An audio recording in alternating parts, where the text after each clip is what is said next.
Hello student, we start our new chapter number 4, that is the chemical thermodynamics. First we see the definition of thermodynamics.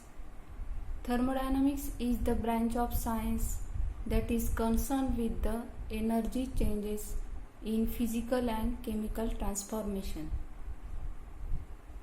Thermodynamics. In this, thermo means the heat and dynamics means the flow. Heat flow which occur in physical and chemical reaction. Flow means transformation. This is known as thermodynamics. In this, energy changes is also occur. Energy means the capacity to do work, and that changes occur in physical and chemical reaction. The chemical reaction which are exothermic reaction and endothermic reaction. In the exothermic reaction, the heat is evolved, and endothermic reaction, heat is absorbed. That occur in the chemical reaction is known as thermodynamics. That means the heat flow or heat transformation which is occur in physical and chemical reaction. Next point is the basic concept used in thermodynamics. First concept is the system. System is a part of universe under thermodynamics investigation is called as system. And second point is the surrounding. All other parts of the universe outside the system is known as surrounding.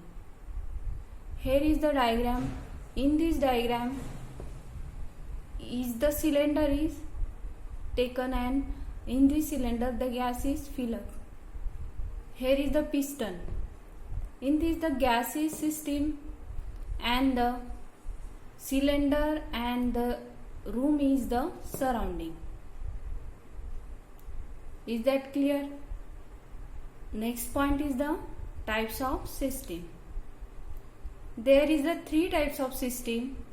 First is open system, second is closed system, and third one is the isolated system. We see one by one. First is the open system. The system that can exchange matter and energy with its surrounding is known as open system. We know the energy. Energy is the capacity to do work. But matter is anything that has mass and occupies space. Matter is anything that has mass and occupies space. It is the form of solid, liquid and gases. For example is pen, chair, that is in form of solid, and water is also matter, and gas is also matter. We see the definition again. The system that can exchange matter and energy with its surrounding. Matter we know, energy that is the capacity to work. In this system the matter and energy are exchanged.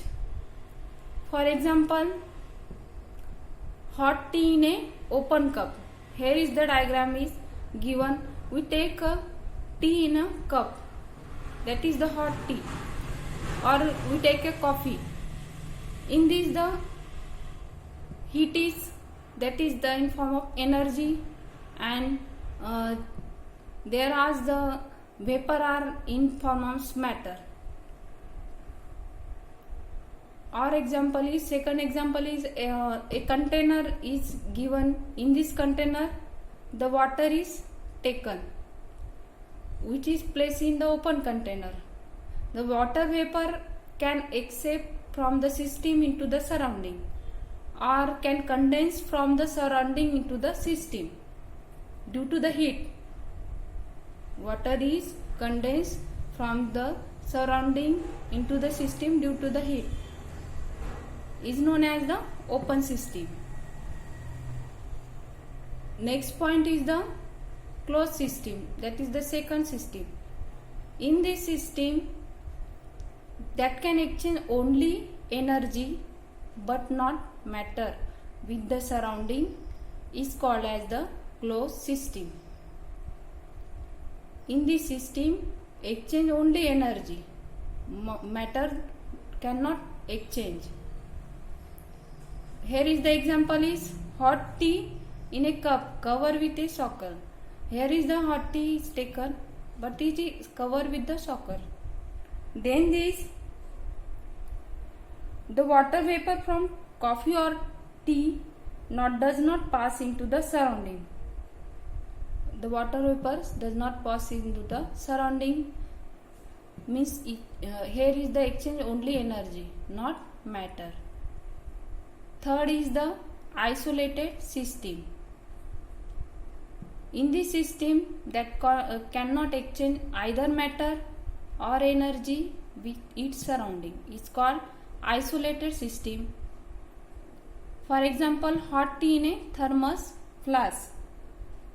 We take a thermos flask, and in this thermos flask we take coffee or tea. We know that there is the tea or coffee is not cold, that is the heat is given in this.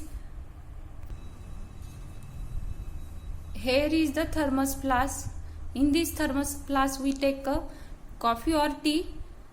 This is does not cool down because there is no escape of water vapor into the surrounding. Such a system that does not allow exchange either energy or matter with its surrounding, that is known as the isolated system. Next is the property of system. There is two properties of system. First is the extensive property and second one is the intensive property.